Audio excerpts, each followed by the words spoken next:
Things were great. Money was coming easy. I owned investment properties. I honestly felt I was untouchable. Talk about a humbling experience, but I lost everything. Crash happened. I had to file bankruptcy.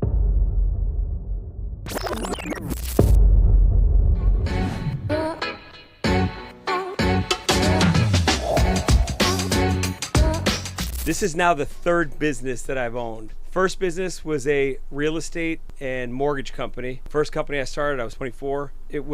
Timing was really good in the beginning because I got into the mortgage business in 1999, and then 6-year run, we had an incredible run. The crash happened in 2008. At the time of the crash, I had 5 office buildings that I had purchased. I owned them. Of course, the bank owned it, but I was paying, I got mortgages on them. I had almost 100 employees. We had about 75, I think, at the peak. And things were great. I was in my early 30s. Money was coming easy. And I was buying a lot of real estate. I owned investment properties. I honestly felt I was untouchable. I realized quickly how I was far from untouchable. And talk about a humbling experience, but I lost everything. Crash happened. I had to file bankruptcy. No kids. So I had no responsibility at the time. When you have kids, it changes a whole thing, man. It changes their whole perspective. But at that time, I was upset, of course, but I knew I was going to make money again. So it's just a matter of what I was going to do. And at the time, digital marketing was just becoming hot.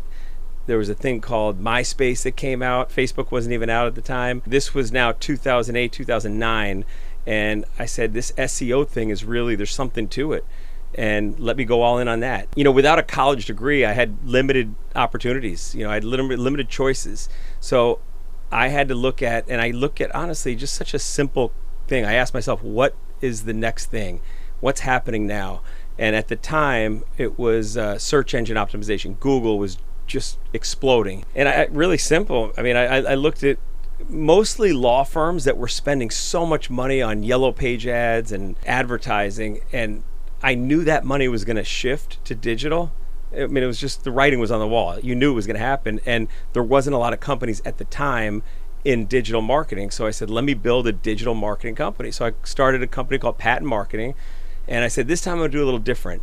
The first time around, I wanted to be the biggest company. I wanted to hire, and again, I had 5 office buildings, and I wanted to get more. Ironically, at the time that the crash happened, I bought a building, the Ferlita building in downtown Tampa, and I was going to live on the top floor, build another office in the second floor, and then put a coffee shop on the first. So as you could tell, I was super aggressive. I was swinging for the fences. But I wanted big. I wanted to own everything. And that was a really good lesson to learn there, is that there's always going to be somebody that's bigger, and you don't have to, big is not the key here. It's building a lifestyle that you want, that's best for your family, and you learn this stuff through trial and error. But what I did now, that second business, is I said, I'm going to build a very small company. I'm going to go as lean as possible, not hire anybody. And that's what I did. I got an office in India, and I built a company called Paton Marketing. And we were small revenue. We might have done top 1.5 million in revenue. So we were small, but very profitable. What I did for this business is I found a freelancer in India, Gujarat, India, and he was great. Jatish and Krunal, there's actually 2 of them. And I told them, look, I'm a rainmaker. I'll bring in the business. I need you to deliver the work. So you do all the work for me and the back end stuff, because I'm not good at that. And I knew enough that I could sell it, but I don't want to get involved in the day-to-day operations. I'll just bring the business in, the opportunities in, and I'll pay you 22 cents on the dollar. I'll bring all the business in, and if I'm bringing in $10,000, they're going to get 2,200 of that. So they agreed to it. I said, but there's a catch here. If I don't bring anything in, 22% of zero is zero. So I'm not going to be able to pay you, because again, I just went bankrupt. I was dead broke. So they agreed to that, and that was probably a tough decision for them to say, I don't even know this guy, and I'm going to trust him. And they did trust me, and we ended up having a long relationship. To this day, we still keep in touch. So that was a turning point, was when they took a chance on me, and then I also partnered with them and said, hey, let's do this together. Patent Market ended up selling a couple years ago. It was a small exit, but a company called Brandstar, run by a fantastic guy, Mark Alfieri, really, really amazing person. It didn't work like we had planned it to, and that puts me in the position that I'm at now. Right now, Brandstar ended a couple years ago, so it's been a little bit. But I struggled after that with identity. I didn't know what I was going to do. Am I an entrepreneur? Am I going to work for this company, Brandstar? Because what happened is I sold to Brandstar. I stayed on with them for about 3 years, maybe 4 years. And then once we merged everything in, and I really didn't feel like I fit in there, and I wasn't sure what am I going to be an employee at a company here? And it's just not my style. It's not me. So it just didn't work out. Fortunately, and I'm glad that the staff, some of the staff that was with me at Patent Marketing is still at Brandstar today, and a lot of the clients are still part of that digital division that's run by an awesome guy, Seth Rand. So anyway, that didn't work out, and that's okay. That's part of business. But what was the next thing I was going to do? I didn't know. I had no clue what I was going to do next. I did a lot of thinking. I actually took our family on a trip. We went to Europe for 3 months, and that was something Mark allowed me to do during this transition. It was amazing. I worked while I was there. I was actually building a business plan that I was going to do with Brandstar. It just didn't work out, but that was a life changer, that experience. And I took advantage of that, with a daughter at the time in 8th grade, 7th grade going into 8th. I knew that my time was limited. Because once they get to high school, that's the last thing they're going to want to do is go on a trip with their family. So this was the window was closing. So we did it, and I'll have one of the episodes of this video series about that trip, because it was a really, really amazing experience. But again, when I got back, I wasn't sure what I was going to do. I didn't know what the next step was, and for career. And I started thinking about what was the next thing.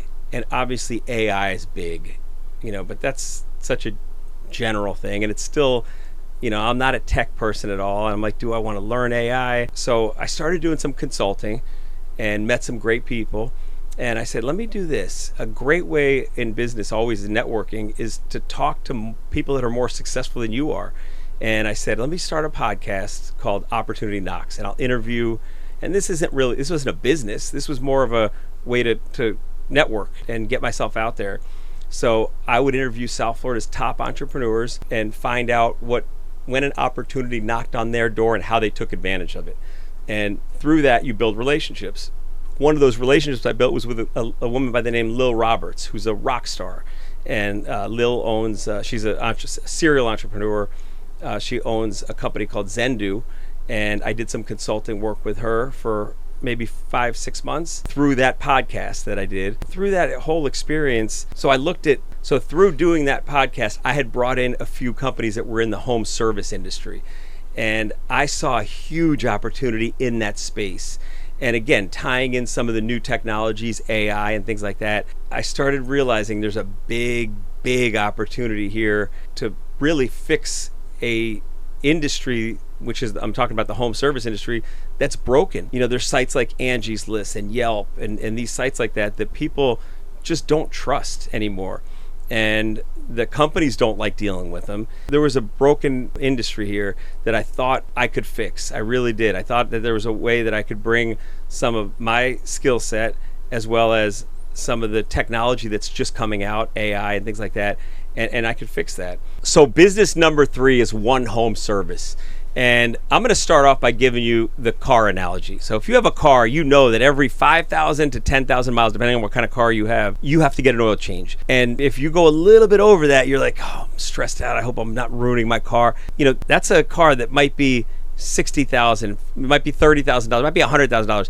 But a lot of times you're leasing it. You don't even own it. What about your house? Your house, especially in South Florida, is over $1 million in value, but we're not taking care of it. And we don't have that urgency like we do the oil change. And what One Home is going to do is change that. It's going to basically make you stay on top of maintaining your house the right way.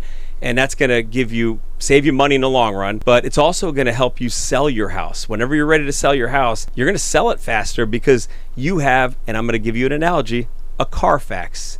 If you're selling a car and you have a Carfax, people feel comfortable. They're like, oh, I know it's good. No different than one home. So what we do is we've identified 18 maintenance notifications. These are things that should be maintained inside your house and basic maintenance. And we send these notifications to you automatically through the app. So you get a notification, and in that notification, there's a video, a do-it-yourself video, so you can do it yourself, or there's a little button that you said, just hire us and we'll do it. Either way, this way you're maintaining your home the right way. And more importantly, or just as important, you're keeping a record of that. So now you have a record of that home. So fast forward a year from now, you sell the house, and a buyer's looking at 3 different houses, but one of those houses is One Home certified. It's got a full record, not only of all the vendors that have worked on the house, it's got pictures of all the maintenance that was done. It's got the dates that it was, I'm buying that house without a doubt. So One Home is going to be a tool to help homeowners manage their house, but it does so much more than that. One of the challenges homeowners has is when they look for a new service. I got to get my gutters clean. Who knows who does gutters? I have no clue. So you go to Facebook, you go to Yelp, you go to these places, but do you really know? You don't. And now you have somebody coming to your house, and it's like, oh gosh, is this? So what One Home does is we vet companies and we put them on our platform. So if you want to actually learn about the company, you can actually go on your app, watch a video of that owner of the company, and you can get to know these people. All these companies that we have on there are minimum 4.5 star Google stars or higher. So these are highly respected companies, and they're licensed, they're insured. So you're getting a quality company. Doesn't mean it's the cheapest, and that's not what we're looking for, but you're going to get a company that's honest, good, and run by good people. And ultimately, that's what you want when it comes to managing your house. So what's next? This is when it gets exciting. I'm going to show you how I built One Home Service. I'm going to take you through a whole journey of how I got from January 1st when I launched to today. So the last 8 months of what I've done to get here. And then more importantly, what are we doing every single day to grow this and ultimately scale this and sell this business? I'm going to document it all. Every day I'm going to do one video, and it's going to be, and this is just a longer one because it's the first one introducing it, but I'm going to do one thing. Tomorrow I'm going to talk about how to take your network and get the most out of your network. You work hard to build your reputation, and you have that group of business owners, friends, family that know, like, and trust you, and they want to help you. And I'm going to show you how much they want to help you. I've been amazed by it in this third business. I didn't do that with the first 2 businesses, but this one I am. So I'm going to talk about that tomorrow. But every day there's a different topic. So thank you so much for joining me, and I hope you enjoy this. And again, this is my first one, so I wasn't too great at it, but I'll be getting better, I promise you. That's part of life. Thank you so much.